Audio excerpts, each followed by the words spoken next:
ಶ್ರೀ ಗುರುಭ್ಯೋ ನಮಃ.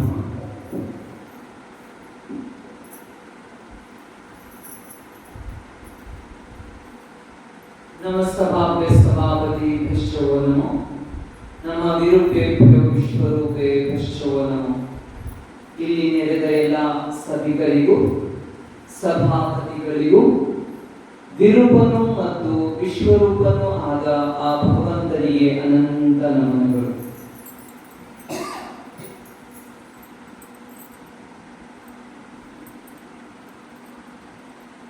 ಹಾಗೂ ಲಿಂಗೈಕ್ಯ ಶ್ರೀ ಶಬ್ರ ಬಸವಲಿಂಗ ಪಟ್ಟ ದೇವರ ಪಾದ ಪದ್ಮಗಳಿಗೆ ಒಡಮಟ್ಟು ಹಾಗೂ ಮಹಾ ತಪಸ್ವಿ ಷಟ್ಸ್ಥಲ ಬ್ರಹ್ಮ ಶಿವಾನಂದ ಶಿವಾಚಾರ್ಯರ ಅಡಿತಾವರೆಗಳಿಗೆ ನಮಿಸುತ್ತಾ ಹಾಗೂ ಭಾರತದಲ್ಲಿ ಆಗಿ ಹೋದಂತ ಅಮರ ಗಣಗಳನ್ನೊಳಗೊಂಡು ಎಲ್ಲಾ ಶರಣರಿಗೂ ಅನಂತ ಶರಣಾರ್ಥಿಗಳು.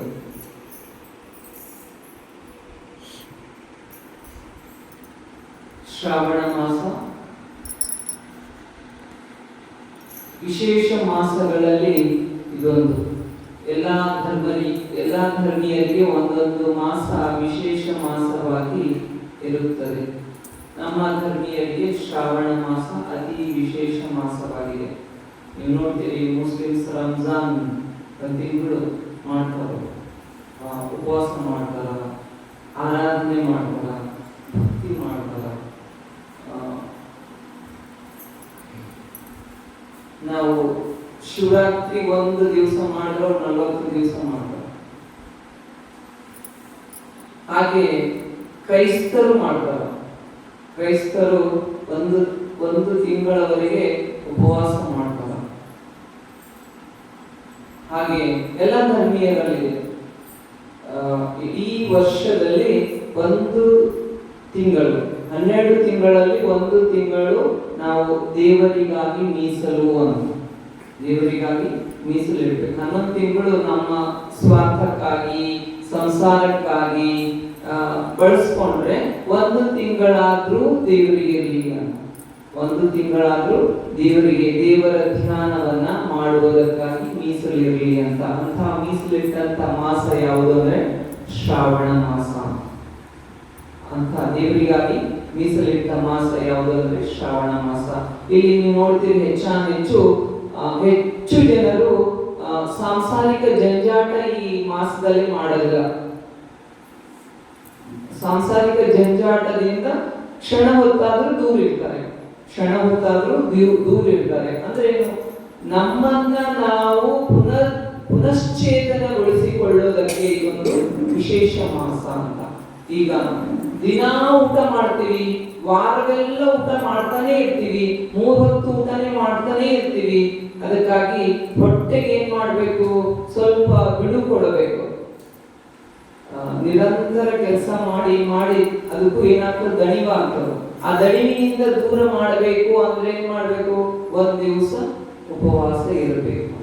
ಒಂದು ದಿವಸ ಉಪವಾಸ ಇದ್ರೆ ಏನಾಗುತ್ತೆ ಅಂದ್ರೆ ನಮ್ಗೆ ಹೊಟ್ಟೆಯಲ್ಲಿ ಏನು ದಿನ ಅದು ಮಷಿನ್ ತಿರುಗಿ ಶಕ್ತಿ ಕಮ್ಮಿ ಆಗಿರ್ತದ. ಆ ಶಕ್ತಿಯನ್ನ ನಾವು ಹೆಚ್ಚಿಸ್ಬೇಕು ಅಂದ್ರೆ ಏನ್ ಮಾಡ್ಬೇಕು, ಉಪವಾಸ ಮಾಡ್ಬೇಕು. ಅದರಿಂದ ಏನಾಗ್ತದೆ ಅಂದ್ರೆ ನಮ್ಮ ದೇಹಕ್ಕೆ ಹೆಚ್ಚು ಚೇತನ ಬರ್ತದೆ, ಕಳೆ ಬರ್ತದೆ ಅಂತ. ನೀವು ನೋಡ್ತೀರಿ, ಸಾಧು ಸಂತುಗಳು, ಶರಣರು, ಸಾಧಕರು ಏನ್ ಮಾಡ್ತಾರೆ, ಉಪವಾಸ ಮಾಡ್ತಾರೆ, ತಪಸ್ಸು ಮಾಡ್ತಾರೆ. ಎಷ್ಟು ತಪಸ್ಸು ಮಾಡ್ತಾರೋ ದೇಹಕ್ಕೆ ಏನು ಶಿಕ್ಷೆ ಕೊಡ್ತಾರೆ. ಶಿಕ್ಷೆ ಕೊಡೋದು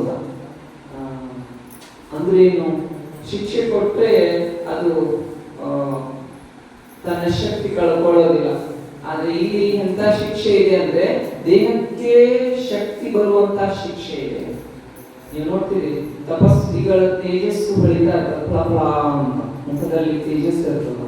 ಯಾಕಂದ್ರೆ ಅವರು ಆಧ್ಯಾತ್ಮಿಕ ಸಾಧನೆ ಮಾಡ್ತಾ ಇರ್ತಾರೆ. ಉಪವಾಸ ಇದ್ರೆ ಶಕ್ತಿ ಕಮ್ಮಿ ಆಗುತ್ತೆ ಅಂತಲ್ಲ, ಉಪವಾಸ ಮಾಡಿದ್ರೆ ಶಕ್ತಿ ಹೆಚ್ಚುತ್ತದೆ, ದೇಹದ ಶಕ್ತಿ ಏನಾಗುತ್ತೆ ಹೆಚ್ಚಾಗುತ್ತದೆ, ಕಾರ್ಯ ನಿರ್ವಹಿಸುವ ಸಾಮರ್ಥ್ಯ ಹೆಚ್ಚುತ್ತದೆ. ಅದಕ್ಕಾಗಿ ಏನ್ ಮಾಡ್ಬೇಕು, ವಾರಕ್ಕೆ ಒಂದು ದಿವಸ ಆದ್ರೂ ಉಪವಾಸ ಮಾಡಬೇಕು, ವಾರಕ್ಕೆ ಒಂದು ದಿವಸ ಆದ್ರೂ ಉಪವಾಸ ಮಾಡ್ಬೇಕು. ಇದರಿಂದ ಏನಾಗುತ್ತೆ ಅಂದ್ರೆ ದೇಹಕ್ಕೆ ಪುನಶ್ಚೇತನ ಪುನಃಶಕ್ತಿಯನ್ನ ದೊರೆಯುತ್ತದೆ. ಅದಕ್ಕಾಗಿ ಏನ್ ಮಾಡ್ರಿ, ಉಪವಾಸ ಮಾಡ್ರಿ.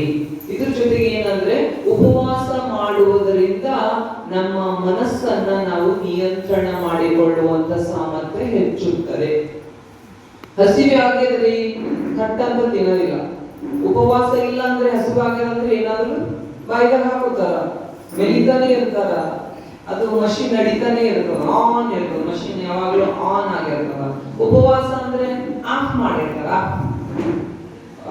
ಇಲ್ಲ ಇವತ್ತು ಉಪವಾಸ ಏನು ತಿನ್ನಂಗಿಲ್ಲ ತಿನ್ನಂಗಿಲ್ಲ ತಿನ್ನಂಗಿಲ್ಲ ತಿನ್ನಂಗಿಲ್ಲ ಅಂತ ಹೇಳೋ ಸಂಖ್ಯೆ ಕಮ್ಮಿ ಅದ, ತಿನ್ನಂಗಿಲ್ಲ ಅಂತ ಹೇಳೋ ಸಂಖ್ಯೆ ಕಮ್ಮಿ ಅದ. ನಾವು ಉಪವಾಸ ಇದ್ದೀನ್ರಿ ಅಂತ ಹೇಳಿ ದಿನ ಒಂದಿಷ್ಟು ಒಂದು ಪಾವ್ ಕೆಜಿ 1 ಕೆಜಿ ಅನ್ನ ತಿನ್ನೋರು ಉಪವಾಸ ಅಂತ ಹೇಳಿ 2 ಕೆಜಿ ಸಾಬುದಾನಿ ತಿಂದಿರ್ತೀವಿ. 2 ಕೆಜಿ ಬೆಳಗ್ಗೆಯಿಂದ ಹೇಳ್ತೀವಿ ನಾವು ಉಪವಾಸ ಇದ್ದೀನಿ ಅಂತ ಹೇಳ್ತಾನೆ ಎಲ್ಲ ತಿಂತ ಹೋಗ್ತೀವಿ. ಬಾಳೆಹಣ್ಣು ಹೋಗ್ತಾವ, 1 ಡಜನ್ ಹೋಯ್ತು ಗೊತ್ತಿಲ್ಲ, 2 ಡಜನ್ ಹೋಯ್ತು ಗೊತ್ತಿಲ್ಲ, ಮತ್ತೆ ಹೇಳಿದ್ರೆ ಉಪವಾಸ ಇದ್ದೀನಿ. 1 ಲೀಟರ್ ಹಾಲು ಹೋಯ್ತು ಗೊತ್ತಿಲ್ಲ, ಮತ್ತೆ ಉಪವಾಸ ಇದ್ದೀನಿ. ಸಾಬುದಾನಿ ಹೋಯ್ತು ಗೊತ್ತಿಲ್ಲ, ಮತ್ತೆ ಉಪವಾಸ ಇದ್ದೀನಿ. ಎಷ್ಟು ಹೋಯ್ತದ ಒಳಗ ಗೊತ್ತೇ ಇಲ್ಲ. ಜ್ಯೂಸ್ ಹೋಗ್ತದ, ಉಪವಾಸ ಇದ್ದೀನಿ. ಎಲ್ಲ ಒಳಗೆ ಹೋಗ್ತದ, ಆಮೇಲೆ ಉಪವಾಸ ಇದ್ದೀನಿ ಅಂತ. ಹಿಂಗ ಮಾಡಿದ್ರೆ ದೇಹಕ್ಕೆ ಶಕ್ತಿ ಬರುವುದಿಲ್ಲ ಅಂತ. ಹಿಂಗ್ ಮಾಡಿದ್ರೆ ಏನಾಗಲ್ಲ, ದೇಹಕ್ಕೆ ಶಕ್ತಿ ಬರಲ್ಲ. ಏನ್ ಮಾಡ್ಬೇಕು, ಉಪವಾಸದ ದಿನ ಗಾಳಿ ಅಥವಾ ನೀರು ನಮ್ಮ ಹೊಟ್ಟೆಗೆ ಆಹಾರವಾಗಿ ಹಾಕ್ಬೇಕು. ಅಂದಾಗ ಏನಾಗುತ್ತೆ ಅಂದ್ರೆ ನಮ್ಮ ನರನಾಡಿಗಳೆಲ್ಲ ಹೆಚ್ಚು ಜಾಗೃತವಾಗುತ್ತವೆ, ಕಾರ್ಯನಿರ್ವಹಿಸುವ ಸಾಮರ್ಥ್ಯ ಹೆಚ್ಚುತ್ತದೆ. ಅಂದ್ರೆ ರಕ್ತ ಸಂಚಾರ ಅತಿ ವೇಗವಾಗಿ ಸಂಚರಿಸ್ತಾ ಇರುತ್ತೆ. ಆವಾಗ ನಮ್ಮ ಅವಯವಗಳ ಕಾರ್ಯನಿರ್ವಹಣಾ ಸಾಮರ್ಥ್ಯ ಹೆಚ್ಚಾಗುತ್ತದೆ. ಅದಕ್ಕಾಗಿ ದಯವಿಟ್ಟು ಉಪವಾಸ ಮಾಡಬೇಡ್ರಿ, ದಯವಿಟ್ಟು ಉಪವಾಸ ಮಾಡ್ಬೇಡ್ರಿ. ಯಾರು ಮಾಡ್ಬೇಡ್ರಿ ಅಂದ್ರೆ ಎಲ್ಲ ತಿನ್ನೋದು ಮಾಡ್ಬೇಡ್ರಿ. ಉಪವಾಸ ಅಂತ ಹೇಳ್ಕೊಂಡು ಎಲ್ಲ ತಿಂತಾರಲ್ಲ ಅವ್ರು ಮಾಡ್ಬೇಡ್ರಿ. ಯಾಕಂದ್ರೆ ನಿಮ್ಗೆ ಆ ಸಾಮರ್ಥ್ಯನೇ ಇಲ್ಲ, ಉಪವಾಸ ಇರೋ ಸಾಮರ್ಥ್ಯ ಇಲ್ಲ ಅಂದ್ರೆ ಸುಮ್ಮನೆ ಕೂಡ್ರಿ. ಉಪವಾಸ ಮಾಡಿಲ್ಲ ಅಂದ್ರೆ 1 ರೊಟ್ಟಿ 2 ರೊಟ್ಟಿ ಉಂಡಿ ಸುಮ್ಮನೆ ಕೂಡ್ತೀವಿ. ಉಪವಾಸ ಅಂತ ಹೇಳಿ 1 ತಿಂಗಳು ತಿನ್ನೋದು 1 ದಿವಸ ತಿಂತಿರಲ್ಲ. ಅದಕ್ಕಾಗಿ ಅಂಥವ್ರು ಉಪವಾಸ ಮಾಡ್ಬೇಡ್ರಿ. ದಯವಿಟ್ಟು ಉಪವಾಸ ಮಾಡ್ಬೇಕಾದ್ರೆ ನಿಷ್ಠೆಯಿಂದ ಮಾಡಿ. ಉಪವಾಸ ಹೆಂಗ್ ಮಾಡ್ಬೇಕು, ನಿಷ್ಠೆಯಿಂದ ಮಾಡ್ಬೇಕು. ಅಂದ್ರೆ ಏನಾಗುತ್ತೆ, ನಿಮ್ಮ ದೈಹಿಕ ಮತ್ತು ಆಧ್ಯಾತ್ಮಿಕ ನಿಯಂತ್ರಣ ಸಾಮರ್ಥ್ಯ ಹೆಚ್ಚಾಗುತ್ತದೆ. ನಾವು ಉಪವಾಸ ಇದ್ದೀನ್ರಿ, ಬಟ್ಟೆಯಲ್ಲಿ ಇಲ್ಲಿ ಅಡ್ಡಾಡ್ತಾ ಇದ್ರು ನಾನು ಉಪವಾಸ ಇದ್ದೀನಿ ಅಂತ ಕೂಡೋರಲ್ಲ, ಉಪವಾಸ ಇದ್ದೀನಿ ಅಂತ ಕೂಡೋರಲ್ಲ. ಯಾಕಂದ್ರೆ ಉಪವಾಸ ಶ್ರದ್ಧೆ ಶ್ರದ್ಧೆ. ನನ್ಗೆ ಇವತ್ತು ಹಸಿವೆನೇ ಆಗಲ್ರಿ, ಯಾಕಾಗಲ್ಲ, ನಾ ದೇವರ ಧ್ಯಾನದಲ್ಲಿದ್ದೀನಿ. ಉಪವಾಸ ದೇವರ ಮೇಲೆ ಬಿಟ್ಕೊಟ್ಟಿನಿ. ನೀವು ನೋಡ್ರಿ, ಕೆಲವರು ಉಪವಾಸ ಇದ್ರೆ ಊಟದ ಅಡಿಗೆ ಮನೆನೇ ನೆನಪಾಗಲ್ಲ ಅವರಿಗೆ, ಹಸಿವೆನೇ ಆಗಿಲ್ರಿ. ಕೆಲವರು 9 ದಿವಸ ನವರಾತ್ರಿ ಮಾಡ್ತಾರ, ಉಪವಾಸ, ಹನಿ ನೀರು ಕೊಡಲ್ಲ. ನಮ್ದು ನೆಚ್ಚಿನ ಪ್ರಧಾನ ಮಂತ್ರಿನೂ ಮಾಡ್ತಾರ. ಏನ್ ತಗೋತಾರೆ ಅವರು ಹೋದ್ ಸಾರಿ ಉಪವಾಸ ಇದ್ರು, ಅಮೆರಿಕ ಯಾತ್ರಾ ಮಾಡಿದ್ರು. ಅಮೆರಿಕಾನಾಗ ಅವರಿಗೆ ಡೈನಿಂಗ್ ಸೆಟ್ ಮೇಲ ಏನೆಲ್ಲ ಇರಬೇಕು ಎಲ್ಲ ಇತ್ತು, ಒಂದು ಕಾಳು ಕೊಟ್ಟಿಲ್ಲ, ಬರೀ ಬಿಸಿ ನೀರು ಕುಡಿದು ಬಂದಾರ, ಬಿಸಿ ನೀರು ಕುಡಿದು ಬಂದಾರ. ಹಂಗ ನಿಷ್ಠೆ ಹೆಚ್ಚಾಗುತ್ತದೆ, ನಿಷ್ಠೆ ಹೆಚ್ಚಾಗುತ್ತದೆ. ಅದಕ್ಕಾಗಿ ಉಪವಾಸ ಮಾಡೋರು ಏನ್ ಮಾಡ್ಬೇಕು ಅಂದ್ರೆ ಅತಿ ನಿಷ್ಠೆಯಿಂದ ಆಚರಣೆ ಮಾಡ್ತಾ ಇರಬೇಕು. ಇದೊಂದು ಉಪವಾಸದ ಅತಿ ಏನು ಆಚರಣಾ ನಿಯಮಗಳು. ಅದು ನಮ್ಮ ಆಧ್ಯಾತ್ಮಿಕ ಸಾಧನೆಗೆ ಅನುಕೂಲಕರ ಅಂತ ಇದು ಉಪವಾಸ. ಇನ್ನೊಂದು ಏನು ಅಂದ್ರೆ ಇವತ್ತಿನ ಅಷ್ಟಾವರ್ಣಗಳಲ್ಲಿ ಇವತ್ತಿನ ವಿಶೇಷ ವರ್ಣ ಯಾವುದಂದ್ರೆ ಪ್ರಸಾದ. ಇವತ್ತಿನ ವಿಷಯ ಪ್ರಸಾದ. ಪ್ರಸಾದ ಏನು, ಪ್ರಸಾದ ಅಂದ್ರೆ ಏನು ಅಂತ ಕರೀತಾರೆ. ಏನಂತ ಕರಿಬೇಕು, ಎದಕ್ಕೆ ಪ್ರಸಾದ ಅಂತ ಕರಿಬೇಕು? ಪ್ರಸಾದ ಅಂದ್ರೆ ದೇವರಿಗೆ ಮೀಸಲಾಗಿಟ್ಟಂತದ್ದು ಎಲ್ಲವೂ ಪ್ರಸಾದಮಯ. ನಾವೇನೇನು ದೇವರಿಗಂತ ಮೀಸಲಿಡ್ತೀವೋ, ಮೀಸಲು ಅಂದ್ರೆ ನೈವೇದ್ಯ ಇಡ್ತೀವೋ, ಅದೆಲ್ಲ ಪ್ರಸಾದ, ಅದೆಲ್ಲ ಪ್ರಸಾದ. ಅದನ್ನ ಇನ್ನೊಂದು ಸರಳವಾಗಿ ಹೇಳ್ಬೇಕಾದ್ರೆ, ನಾವು ದೇವರಿಗೆ ಅರ್ಪಿಸಿ ದೇವರು ತಿಂದು ಉಳಿಸಿದ್ದೇನದನ್ನು ಅದು ಪ್ರಸಾದ. ಇನ್ನೊಂದು ವ್ಯವಸ್ಥೆಯಲ್ಲಿ ಹೇಳ್ಬೇಕಾದ್ರೆ, ಲಿಂಗಕ್ಕೆ ನೈವೇದ್ಯ ನೀಡಿ ನಾನು ಸೇವಿಸುವುದೇನದನ್ನು ಅದು ಪ್ರಸಾದ. ಲಿಂಗಕ್ಕೆ ನೈವೇದ್ಯ ನೀಡಿ ನಾನು ಸೇವಿಸುವುದೇನದನ್ನು ಅದು ಪ್ರಸಾದ ಅಂತ. ಅದಕ್ಕಾಗಿ ಪ್ರಸಾದ ಅನ್ನುವುದು ಏನಿಲ್ಲ. ನೀವು ನಿನ್ನೆ ಏನು ಪಾದೋದಕ ನೋಡಿದ್ರಿ, ಅಲ್ಲಿ ಎಷ್ಟು ನಿಷ್ಠೆ ಭಕ್ತಿಯಿಂದ ಗುರುವಿನ ಪಾದ ಅಥವಾ ಲಿಂಗಕ್ಕೆ ಹಾಕಿದಂತಹ ನೀರು ನಾವು ಭಕ್ತಿಯಿಂದ ಸೇವನೆ ಮಾಡಿದಾಗ ಅದು ಏನಾಗಿಲ್ಲ, ಪಾದೋದಕ ಆಗಿಲ್ಲ. ಅದೇ ವ್ಯವಸ್ಥೆ ಏನಿದೆ ಅಂದ್ರೆ ಆ ನೈವೇದ್ಯ ನೀಡುವುದು, ದೇವರಿಗೆ ನೀಡಿದಂತಹ ನೈವೇದ್ಯ ಅದನ್ನ ಭಕ್ತಿಯಿಂದ ಸ್ವೀಕಾರ ಮಾಡುವುದೇ ಪ್ರಸಾದ. ಇದೊಂದು ವ್ಯವಸ್ಥೆ. ಆದ್ರೆ ಪ್ರಸಾದ ದೇವರಿಗೆಂದೇ ಸಿದ್ಧಪಡಿಸಲಾದಂತಹ ಸಚ್ಚಿತ್ ಆನಂದದ ಮೂಲಕ ತಯಾರಿಸಿರುವಂತಹ ಖಾದ್ಯವನ್ನ, ಅಂದ್ರೆ ಆಹಾರವನ್ನ ಏನಂತ ಕರ್ಕೊಂಡು ಬಂದಾರ, ಪ್ರಸಾದ ಅಂತ. ದೇವರಿಗೆ ನಾವು ನೈವೇದ್ಯ ಮಾಡುವಾಗ ಏನ್ ಮಾಡ್ತೀವಿ ನೋಡಿರಿಲ್ಲ, ಇಷ್ಟು ನಿಷ್ಠೆಯಿಂದ ಮಾಡ್ತೀವಿ. ಮನೆ ಎಲ್ಲ ಸ್ವಚ್ಛಗೊಳಿಸ್ಬೇಕು, ಎಲ್ಲಿ ಹೊಲಸಿರಂಗಿಲ್ಲ, ಎಲ್ಲ ಸ್ವಚ್ಛ ಮಾಡ್ಬೇಕು. ಆಮೇಲೆ ನಾವು ಸ್ವಚ್ಛ ಆಗ್ಬೇಕು, ಸ್ನಾನಾದಿ ಕ್ರಿಯೆಗಳೆಲ್ಲ ಮುಗಿಸ್ಬೇಕು. ಸ್ನಾನ ಮಾಡಿಲ್ಲ ಅಂದ್ರೆ ಅಡಿಗೆ ಮಾಡೀವಿ, ನೈವೇದ್ಯ ತೋರ್ತೀವ? ತೋರಲ್ಲ. ಯಾಕಂದ್ರೆ ಅಲ್ಲಿ ನಿಷ್ಠೆ ಇಲ್ಲ, ಭಕ್ತಿ ಇಲ್ಲ, ಏನಿಲ್ಲ, ಸುಮ್ಮನೆ ಕಾಟಾಚಾರಕ್ಕೆ. ಇದನ್ನ ನೀವು ಓಂ ಶಾಂತಿಯವರು ಏನ್ ಹೇಳ್ತಾರೆ, ರಾಕ್ಷಸಿ ಪ್ರವೃತ್ತಿ ಅಂತ ಹೇಳ್ತಾರೆ. ಅದಕ್ಕಾಗಿ ಏನು, ನಿಷ್ಠೆಯಿಂದ ಮಾಡಿದಂತಹ ಆಹಾರ ಅದು ದೇವರಿಗೆ ಮೀಸಲು. ಅದು ದೇವರಿಗೆ ಮೀಸಲು. ಅದಕ್ಕಾಗಿ ಅಡಿಗೆ ಮಾಡುವಾಗೆಲ್ಲ ಫಸ್ಟ್ ಏನ್ ಮಾಡ್ತಾರೆ, ಅತಿ ನಿಷ್ಠೆಯಿಂದ ಅಡಿಗೆ ಮಾಡ್ತಾರೆ. ಇದು ಯಾರಿಗಾಗಿ ಮೀಸಲು? ಮೊದಲು ನಮ್ಮ ಭಾವನೆ ಹೆಂಗ್ ತಯಾರಾಗಿರ್ತದ, ಇದು ಫಸ್ಟ್ ಮೊದಲು ಯಾರಿಗದ, ದೇವರಿಗೆ. ನಾವು ಮೊದಲು ಊಟಕ್ಕೆ ಯಾರಿಗೆ ಕೊಡ್ತೀವಿ, ದೇವರಿಗೆ ಊಟ ಕೊಡ್ತೀವಿ. ಆ ದೇವರು ಊಟ ಮಾಡ್ತಾನ ಅಂತ ಅತಿ ನಿಷ್ಠೆಯಿಂದ, ಯಾವ್ದು ಹೆಚ್ಚಾಗಬಾರ್ದು, ಯಾವ್ದು ಕಡಿಮೆ ಆಗಬಾರ್ದು, ಯಾವ್ದು ತಾಮಸಿಕ ಆಹಾರ ಅದರಲ್ಲಿ ಇರಬಾರ್ದು. ಆ ನಿಟ್ಟಿನಲ್ಲಿ ನಾವು ಏನ್ ನೋಡ್ತೀವಿ, ದೇವರಿಗೆ ಅತಿ ಇಷ್ಟವಾಗುವಂತಹ ಆಹಾರವನ್ನು ನಾವು ಸಿದ್ಧಪಡಿಸುವ ಸಂದರ್ಭದಲ್ಲಿ ನಮ್ಮ ಭಾವನೆ ಹೆಂಗಿರ್ತದ, ಅತಿ ಶುದ್ಧವಾಗಿರ್ತದೆ. ದೇವರ ನಾಮಸ್ಮರಣೆಯ ಮೂಲಕ, ದೇವರ ಧ್ಯಾನದ ಮೂಲಕ ದೇವರಿಗೆ ಅಂತ ಭಾವನೆಯನ್ನ ನಾವು ಸಮರ್ಪಿಸ್ತೀವಿ. ನಮ್ಮ ಭಾವನೆ ಸಮರ್ಪಿಸಿದಾಗ ಅತಿ ಅನ್ನ ಏನಾಗ್ತದೆ ಅಂದ್ರೆ ಅತಿ ರುಚಿಕರವಾಗಿ, ಅದರ ರಸದಲ್ಲಿ ಆಧ್ಯಾತ್ಮಿಕ ರಸ ಸೇರಿದೆ. ಆಹಾರದ ರಸ ಏನದ, ತಿನ್ನಕ್ಕೆ ಅತಿ ಸಂತೋಷವಾಗ್ತಾ ಇದೆ. ಅದರ ಜೊತೆಗೆ ಆಧ್ಯಾತ್ಮಿಕ ರಸ, ನಮ್ಮ ಆಧ್ಯಾತ್ಮಿಕ ಭಾವನೆಯ ರಸ ಸೇರಿದಾಗ ಅದೇನಾಗ್ತಾ ಇದೆ, ಪ್ರಸಾದವಾಗ್ತಾ ಇದೆ. ಬಹುಶಃ ನೀವೆಲ್ಲರೂ ಗುರುದ್ವಾರಕ್ಕೆ ಹೋಗಿರಿ, ಬೀದರ್ನ ಗುರುದ್ವಾರಕ್ಕೆ ಹೋಗಿರಿ, ಎಲ್ರಿಗೂ ಗೊತ್ತದ. ನಾವು ಅಲ್ಲಿ ಗುರುದ್ವಾರಕ್ಕೆ ಹೋಗಿ ಗುರುವಿನ ದರ್ಶನ ಮಾಡ್ತೀವೋ ಬಿಡ್ತೀವೋ ಗೊತ್ತಿಲ್ಲ. ನಮ್ ಜೀವ ಎಲ್ಲಿರ್ತದ ಅಂದ್ರೆ ಪ್ರಸಾದ ತಗೋಬೇಕಂತ, ಪ್ರಸಾದದಲ್ಲೇ ಇರ್ತದ. ಮಕ್ಕಳಂತೂ ಹಿಂಗ್ ಸುತ್ತಾಡಿ ಒಂದ್ಸಾರಿ ತಿಂದು ಮತ್ತೊಂದ್ಸರಿ ಓಡೋಡಿ ಬಂದು ಮತ್ತೊಂದ್ಸರಿ ತಿಂದ ಈ ತರ. ಯಾಕಂದ್ರೆ ಅಲ್ಲಿ ಹೋಟೆಲ್ನಲ್ಲಿ ಇರುವಂತ ಭಾವನೆ ಗುರುದ್ವಾರದಲ್ಲಿ ಇಲ್ಲ. ಇಲ್ಲಿ ಅಡಿಗೆ ಮಾಡ್ಯಾರ, ಅಲ್ಲಿ ಅಡುಗೆ ಮಾಡ್ಯಾರ. ಆದ್ರೆ ಇಲ್ಲಿ ಸೀರಾ ಅಂತ ಹೇಳ್ತಾರ, ಅಲ್ಲಿ ಪ್ರಸಾದ ಅಂತ ಹೇಳ್ತಾರ. ಅದಕ್ಕೆ ಬೇಕಾದ ಅಡುಗೆ ತಯಾರಿಗೆ ಬೇಕಾದಂತಹ ಎಲ್ಲ ವಸ್ತುಗಳದವ ಒಂದೇ ತರ. ಇಲ್ಲಿನೂ ಗೋಧಿನೇ ಅದ, ಅಲ್ಲಿನೂ ಗೋಧಿನೇ ಅದ, ಇಲ್ಲಿನೂ ತುಪ್ಪನೇ ಅದ, ಅಲ್ಲಿನೂ ತುಪ್ಪನೇ ಅದ, ಇಲ್ಲಿ ಸಕ್ಕರೆ ಅದ, ಅಲ್ಲಿ ಸಕ್ಕರೆ ಅದ, ಇಲ್ಲಿ ಏನಾಗ್ಯದ ಸೀರಾ ಆಗ್ಯದ, ಅಲ್ಲಿ ಏನಾಗ್ಯದ ಪ್ರಸಾದ ಆಗ್ಯದ. ಇಲ್ಲಿನ ರುಚಿನೇ ಬೇರೆ, ಅಲ್ಲಿನ ರುಚಿನೇ ಬೇರೆ. ಯಾಕೆ ಬೇರೆ ಬೇರೆ ಆಯ್ತ್ರಿ? ಯಾಕೆ ಬೇರೆ ಬೇರೆ ಆಯ್ತು? ಭಾವನೆಗಳು ಭಿನ್ನ. ಇಲ್ಲಿ ಏನದ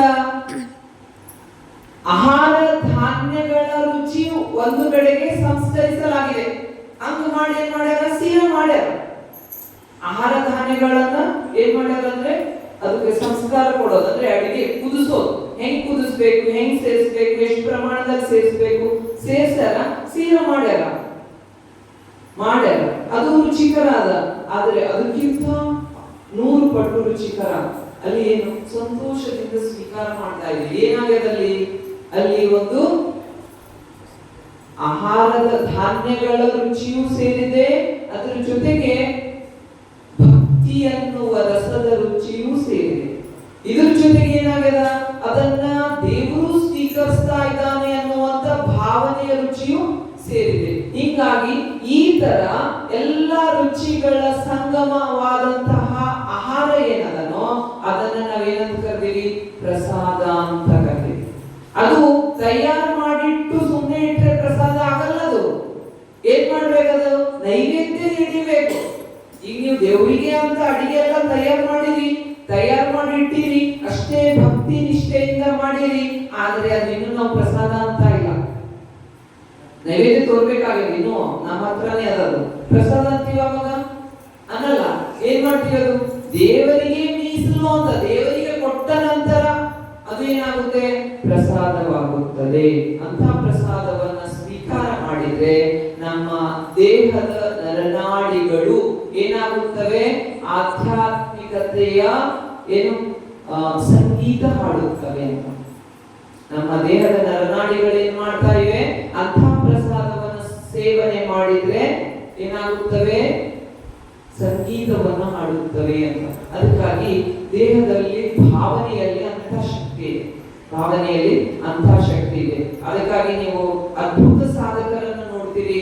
ಈ ಉದಾಹರಣೆಗೆ ನಮ್ಮ ಯಾರು ಅಂದ್ರೆ ಶಿವಾನಂದ ಶಿವಾಚಾರ್ಯರು ಯಾರ ಊಟನೂ ತಿನ್ನಲ್ಲ. ನಿಮ್ಗೆ ಗೊತ್ತು, ಯಾರು ಮಾಡಿದ ಊಟನೂ ಮುಟ್ಟಲ್ಲ. ಅವ್ರ ಅಡುಗೆ ಅವರೇ ಮಾಡ್ಕೋತಾರ. ಯಾಕೆ ಮಾಡ್ಕೋತಾರ? ಅವ್ರಿಗೆ ಭಕ್ತರು ಕಮ್ಮಿ ಅದರ? ಒಳ್ಳೆ ಭಾವನೆಯಿಂದ ಅಡಿಗೆ ಮಾಡೋದು ಕಮ್ಮಿ ಅದರೇನು? ಇಲ್ಲ. ಆದ್ರೆ ಅವ್ರ ಅಡಿಗೆ ಅವರೇ ಮಾಡ್ಕೋತಾರ. ಯಾಕಂದ್ರೆ ಅಡುಗೆ ಮಾಡುವಾಗ ನಮ್ಮ ಭಾವನೆ ಹೇಗಿರುತ್ತದೋ ಆ ವ್ಯಕ್ತಿಯ ವ್ಯಕ್ತಿತ್ವ ಹಾಗೆಯೇ ರೂಪಿಸಲಾಗುತ್ತದೆ, ಹಾಗೆ ರೂಪುಗೊಳ್ಳುತ್ತದೆ. ನೀವು ಬೈತಾ ಅಡಿಗೆ ಮಾಡಿರಿ ಅಂದ್ರೆ ವಿಕಾರಿ ರೂಪ ಮಕ್ಕಳು ಪಡಿತಾರೆ, ಉಂಡೋರು ಪಡಿತಾರೆ. ಅದಕ್ಕಾಗಿ ಹೆಚ್ಚು ಜನ ನಿಷ್ಠೆಯಿಂದ ಸಾಧನೆ ಮಾಡುವವರು ಇನ್ನೊಬ್ಬರಿಂದ ತಯಾರಿಸದ ಆಹಾರ ಸ್ವೀಕರಿಸುವುದಿಲ್ಲ. ಏನ್ ಮಾಡ್ತಾರೆ, ಅವರೇ ಸ್ವತಃ ಅಡಿಗೆ ಮಾಡ್ತಾರೆ. ಅಡಿಗೆ ಮಾಡುವಾಗ ನಿರಂತರವಾಗಿ ದೇವರ ನಾಮಸ್ಮರಣೆ ಮಾಡ್ತಾ, ಧ್ಯಾನ ಮಾಡ್ತಾ ಅದರ ಅಡಿಗೆ ತಯಾರು ಮಾಡ್ತಾರೆ. ಈಗ ಅವರು ತಪಸ್ಸು ಸಾಧನೆ ಮಾಡ್ತಾರೆ. ನಿಮ್ಗೆ ಗೊತ್ತದ, ಶಿವಾನಂದ ಶಿವಾಚಾರ್ಯರು ನೀವು ಹೋಮಕುಂಡ ರೆಡಿ ಮಾಡಿಟ್ಟಿ, ನೀವು ಬೆಂಕಿನೇ ಹಚ್ಚಿಲ್ಲ, ಅವರೇ ಹಚ್ತಾರ. ಹೆಂಗ ಹಚ್ತಾರ? ಕಟ್ಟಿಗಿಸ್ತಾರ. ನೋಡಿರಿ, ಕಟ್ಟಿಗಿಚ್ಚಲ್ಲ ಅವರು. ತಥಾಸ್ತು ಅಂತ ಆ ಕುಂಡದ ಮೇಲೆ ಕೈ ಇಟ್ರೆ ಏನಾಗ್ತದೆ ಗೊತ್ತಿಲ್ಲ. ಕುಂಡದ ಮೇಲೆ ಕೈ ಇಟ್ರೆ ಹೋಮ ಹತ್ಕೊಂಡಿರ್ತಾರೆ, ಹತ್ತಿ ಉರಿತಾ ಇರ್ತಾರೆ. ಅಷ್ಟು ಶಕ್ತಿ ಅವರಲ್ಲಿ ಅದ. ಆ ಸಾಧನೆ ಮಾಡ್ಬೇಕಂದ್ರೆ ಸಾಮಾನ್ಯ ಅಲ್ಲ. ಹಂಗೂ ಆಗ್ತದೆ ಅಂದ್ರೆ ಹಂಗೂ ಆಗ್ತದೆ. ಅದೊಂಥರ ವಿದ್ಯೆ ಅದು. ಆ ವಿದ್ಯೆ ನಿಷ್ಠೆಯಿಂದ ಸಾಧಿಸ್ಬೇಕು. ಅವ್ರಿಗೆ ಮಾತ್ರ ಸಿದ್ಧಿಸ್ತದೆ, ಎಲ್ಲರಿಗೂ ಸಿದ್ಧಿಸ್ಲಿಕ್ಕೆ ಸಾಧ್ಯ ಇಲ್ಲ. ಅದಕ್ಕಾಗಿ ಅವರು ಯಾರ ಮನೆಗೆ ಹೋದ್ರು ಅವ್ರ ಚೇಲ ಅದರ, ಅವರು ಇಲ್ಲ ಅವ್ರು ಸ್ವತಃ ಚೇಲರ ಅಡಿಗೆ ಮಾಡ್ಬೇಕು, ಇಲ್ಲ ಅವ್ರ ಅಡಿಗೆ ಮಾಡ್ಕೋಬೇಕು. ಹಂಗ ಅವ್ರು ಮಾಡ್ತಾರೆ. ಕೆಲವೊಂದ್ಸಾರಿ ಅತಿ ಭಕ್ತಿ ನಿಷ್ಠೆ ಇರೋರ್ ಮನೆಗೂ ಮಾಡ್ತಾರೆ. ನಮ್ಮ ಮನೆಗೆ ಬಂದ್ರೆ ಅಮ್ಮ ಹೇಳ್ತಾರೆ, ನಂಗೆ ಈ ವರ್ಷ ನೀನು ನುಚ್ಚೆ ಕೊಟ್ಟಿಲ್ಲ, ನುಚ್ಚು ಮಾಡಿಕೊಡು ಅಂತ ಹೇಳ್ತಾರೆ. ಅಮ್ಮನ ಜೊತೆ ನುಚ್ಚು ಮಾಡಿಕೊಡು ಅಂತ. ಅಮ್ಮ ಮಾಡಿದ ಅಡಿಗೆ ಎಲ್ಲ ಊಟ ಮಾಡ್ತಾರೆ. ಅದಕ್ಕಾಗಿ ಅವರಲ್ಲಿ ಯಾವುದೇ ನಮ್ಮಲ್ಲಿ ಹಿರೇಮಠ ಇದೆ, ಗಾಡಿಗೆ ಹಿರೇಮಠ ಅಂತ.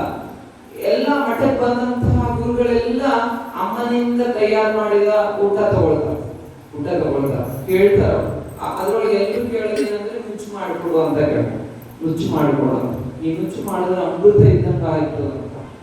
ಯಾಕೆ ಅಮೃತ ಇದ್ದಂಗೆ ಇರ್ತದ ಅಂದ್ರೆ ಅಷ್ಟು ನಿಷ್ಠೆಯಿಂದ ಮಾಡಲಾಗ್ತದೆ. ಇದು ಗುರುವಿಗೆ ಅರ್ಪಿತ ಅಂತ, ಇದು ಲಿಂಗಕ್ಕೆ ಅರ್ಪಿತ ಅಂತ. ಅದಕ್ಕಾಗಿ ಆ ದೇವರಿಗೆ ಕೊಟ್ಟಿರ್ತಾರೆ ಅದನ್ನ ಪ್ರಸಾದ ಅಂತ. ಅದು ದೇವರಿಗೆ ಮೀಸಲಿಟ್ಟು ಅದನ್ನ ನಾವು ಸೇವನೆ ಮಾಡಿದ್ರೆ ನಾವು ಏನಾಗುತ್ತೆ, ಆಧ್ಯಾತ್ಮಿಕ ಸಾಧನೆ ಅಂತ ನಾವು ಸಾಗುತ್ತೇವೆ. ಇಲ್ಲ ಅಂದ್ರೆ ನಮ್ಮಲ್ಲಿ ವಿಕಾರಿ ರೂಪಗಳು ಬಂದು ಏನ್ ಮಾಡುತ್ತವೆ ಅಂದ್ರೆ ನಾವು ಸಾಧನೆ ಮಾಡಲಿಕ್ಕೆ ಸಾಧ್ಯ ಆಗುವುದಿಲ್ಲ.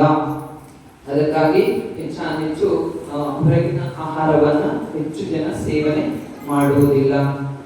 ಈಗ ಓಂ ಶಾಂತಿನೇ ಹೇಳ್ತಾರೆ, ಉಳ್ಳಾಗಡ್ಡಿ ತಿನ್ಬೇಡ್ರಿ, ಬೆಳಗಡಿ ತಿನ್ಬೇಡ್ರಿ. ಅವರು ಊಟದಲ್ಲಿ ಸ್ವಲ್ಪ ಕಟ್ಟುನಿಟ್ಟಿನ ವ್ಯವಸ್ಥೆಯನ್ನ ಮಾಡಿರ್ತಾರೆ. ಯಾಕಂದ್ರೆ ಯಾವ್ದು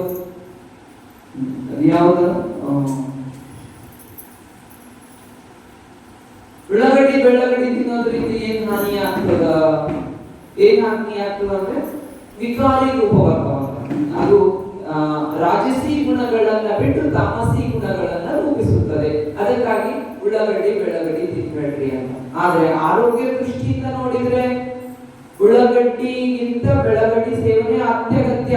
ಯಾಕೆ ಅತ್ಯಗತ್ಯ ಅಂದ್ರೆ ನಮ್ಮ ರಕ್ತ ಸಂಚಾರ ಅತಿ ಸುಲಭವಾಗಿ ಪೂರೈಸಿಕೊಡುವುದು ಯಾವುದಂದ್ರೆ ಬೆಳಗಡ್ಡಿ. ಅದಕ್ಕಾಗಿ ಹಾರ್ಟ್ ಪೇಷಂಟ್ ಯಾರು ದಿನ ಒಂದು ಬೆಳಗಡ್ಡಿ ತಿನ್ಬೇಕು. ಕಫ ಪ್ರವೃತ್ತಿ ಇರುವವರೆಲ್ಲ ದಿನ ಒಂದು ಬೆಳಗಡ್ಡಿ ತಿನ್ಬೇಕು.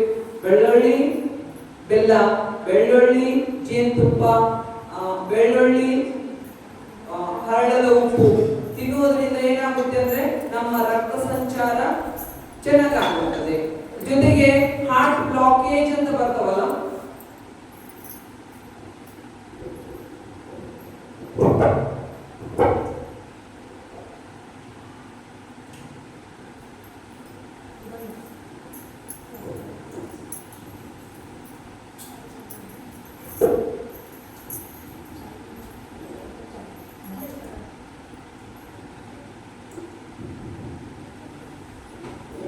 ಹಾರ್ಟ್ ಬ್ಲಾಕೇಜ್ ಅಂತ ಇರ್ತದಲ್ಲ, ಆ ಹಾರ್ಟ್ ಬ್ಲಾಕೇಜ್ ಇರುವವರಿಗಂತೂ ಇದು ಸಿದ್ಧೌಷಧ.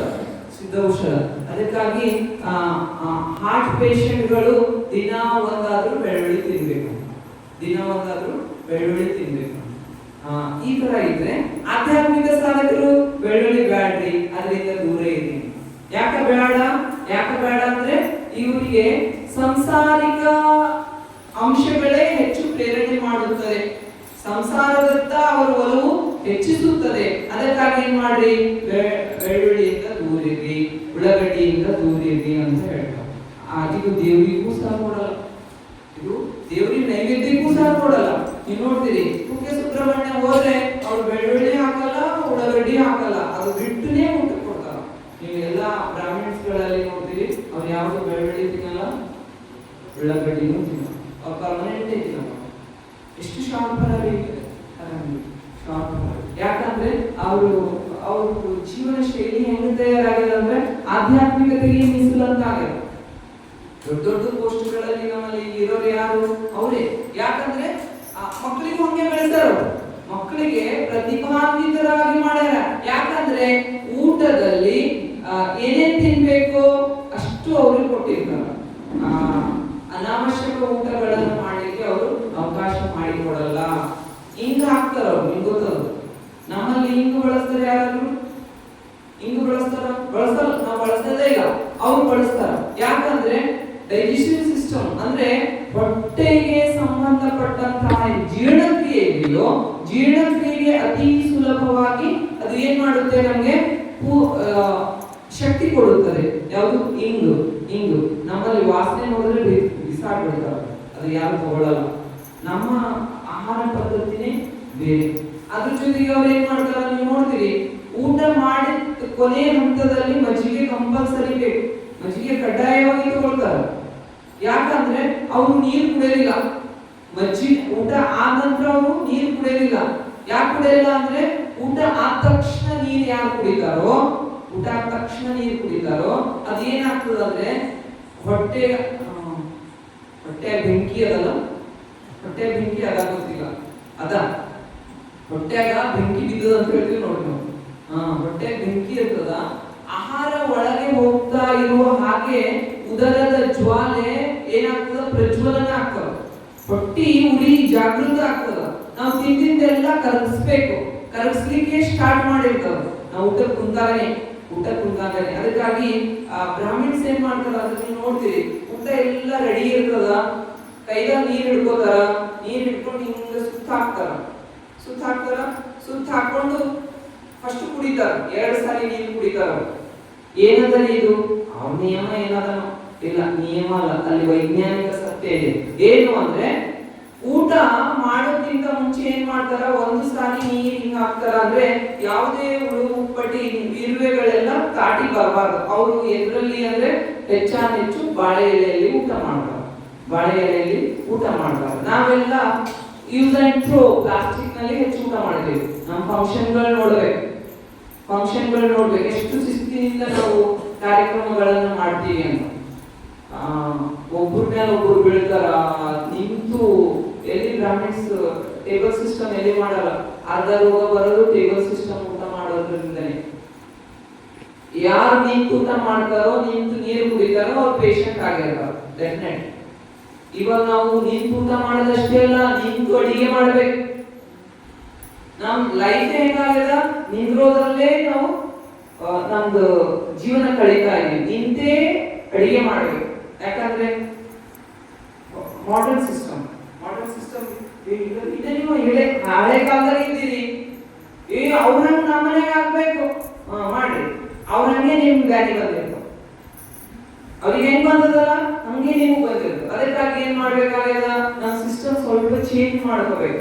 ಅವರು ಹಂಗ ಮಾಡಲ್ಲ, ಬ್ರಾಹ್ಮಿಣ್ಸ್ ಯಾರಿಗೂ ಮಾಡಲ್ಲ, ಅವ್ರ ಸಿಸ್ಟಮ್ ಏನದನೋ ಅದ್ರ ಪ್ರಕಾರನೇ ಮಾಡಿರ್ತಾವ. ಏನು ಫಸ್ಟ್ ನೀರ್ ಹಾಕ್ಯಾರ 1 ಸಾರಿ, 2ನೇ ಸಾರಿ ಏನ್ ಮಾಡ್ತಾರ ಅಂದ್ರೆ ಆ ನೀರ್ ತಗೊಳ್ತಾರ, ಕೈಯಲ್ಲಿ ನೀರ್ ತಗೊಂಡು ಮತ್ತೊಂದ್ ಸಾರಿ ಏನ್ ಮಾಡ್ತಾರ, ದೇವರ ಮಂತ್ರ ಹೇಳ್ತಾರ. ಆ ನೀರಿಗೆ ಮಂತ್ರ ಹೇಳಿ ಫಸ್ಟ್ ಕುಡಿತಾರ, ಊಟ ಮಾಡಲ್ಲ ಅವರು, ಫಸ್ಟ್ ಕುಡಿತಾರ. ನೀರ್ ಕುಡಿದಾಗ ಏನಾಗುತ್ತೆ ಅಂದ್ರೆ ಆ ಹೊಟ್ಟೆ ಒಳಗ ಎಲ್ಲ ನರನಾಡಿಗಳು ಜಾಗೃತ ಆಗುತ್ತವೆ. ಏನಂತ, ಹೊಟ್ಟೆ ಮೆದುಳು ಏನು ಹೇಳ್ತದೆ ಹೊಟ್ಟೆಗೆ, ಈಗಾಗಲೇ ನಾನು ಊಟಕ್ಕೆ ಸಿದ್ಧ ಆಗಿನಿ, ನಿನ್ ಕಾರ್ಯ ಏನು ಶುರು ಮಾಡ್ಕೋ ಅಂತ.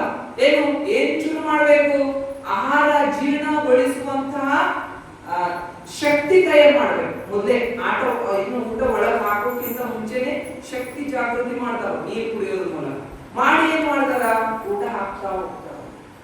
ಹಾಕಿ ಏನ್ ಮಾಡ್ತಾರ ಅಂದ್ರೆ ಕೊನೆಗೆ ಅವ್ರು ಊಟ ಮಾಡಿ ನೀರು ಕುಡಿಯಲ್ಲ, ಏನ್ ಮಾಡ್ತಾರ, ಮಜ್ಜಿಗೆ ಕುಡಿತಾರ. ನೀರು ಕುಡಿದ್ರೆ ಏನಾಗ್ತದ ಅಂದ್ರೆ ಆ ಜಾಗೃತಗೊಂಡಂತಹ ಬೆಂಕಿ ನಾಶ ಆಗ್ತದೆ, ನಂದು ಹೋಗ್ತದ. ಈಗ ನಾವು ಗ್ಯಾಸ್ ಮೇಲೆ ಅನ್ನ ಇಡ್ತೀವಿ, ಅರ್ಧಂಬರ್ಧ ಕುದ್ದದ, ಗ್ಯಾಸ್ ಆಫ್ ಆಗ್ಯದ, ಏನಾಯ್ತದ, ಅರ್ಧನೇ ಇರ್ತದ ಅನ್ನ. ಒಂದು ಕುದೀತು, ಒಂದು ಕುದ್ದಿಲ್ಲ, ಅರ್ಧ ಕುದ್ದದ, ಒಳಗೆ ಸ್ವಲ್ಪ ಅಕ್ಕಿ ಅದ, ಮ್ಯಾಲ ಅನ್ನ ಆಗ್ಯದ.